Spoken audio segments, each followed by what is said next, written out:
ઓમ હરાય નમઃ।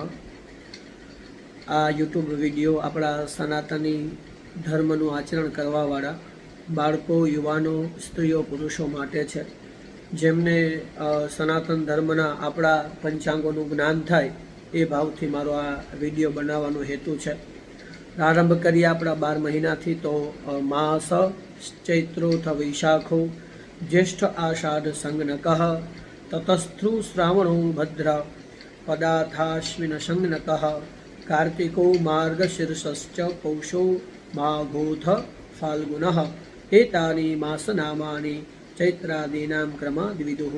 12 મહિનાઓ છે કાર્તિક, માર્ગશીર્ષ, પૌષ, માઘ, ફાલ્ગુન, ચૈત્ર, વૈશાખ, જ્યેષ્ઠ, આષાઢ, શ્રાવણ, ભાદ્રપદ, અશ્વિન। ગુજરાતીમાં કારતક, માગશર, પૌષ, મહા, ફાગણ, ચૈત્ર, વૈશાખ, જેઠ, આષાઢ, શ્રાવણ, ભાદરવો અને આશુ। અને 3 વર્ષે અધિક માસ આવે, પુરુષોત્તમ માસ જેને આપણે કહીએ। તો આ રીતે આપણા 12 મહિનાઓના અલગ અલગ નામ છે। 12 મહિનાઓની અંદર 2 પક્ષ આવે છે, શુક્લ પક્ષ અને કૃષ્ણ પક્ષ।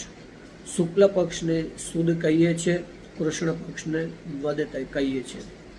અમાસના બીજા દિવસથી એકમથી મહિનો પ્રારંભ થાય। એકમ, બીજ, ત્રીજ, ચોથ, પાંચમ, ષષ્ઠ, સાતમ, આઠમ, નવમ, દશમ, એકાદશી, દ્વાદશી, ત્રયોદશી, ચૌદશ અને પૂનમ। અહીંયા 15 દિવસ સુધના પૂરા થાય। ફરીથી એકમ, બીજ, ત્રીજ, ચોથ, પાંચમ, છઠ, સાતમ, આઠમ, નવમ, દશમ, એકાદશી, દ્વાદશી, ત્રયોદશી વગેરે કરતાં કરતાં ચૌદશ અને અમાસે મહિનો પૂર્ણ થાય। આ રીતે 12 મહિનાઓ છે અને 30 તિથિઓ છે, એકમથી પૂનમ, એકમથી અમાસ। આગળના વિડીયોમાં જોશું કે આ બધા તિથિઓના દેવતાઓ કોણ છે, ભગવાન કોણ છે, કયા દિવસે કઈ તિથિ પ્રમાણે કયા દેવતાઓની પૂજા કરવી। ઓમ હરય નમઃ।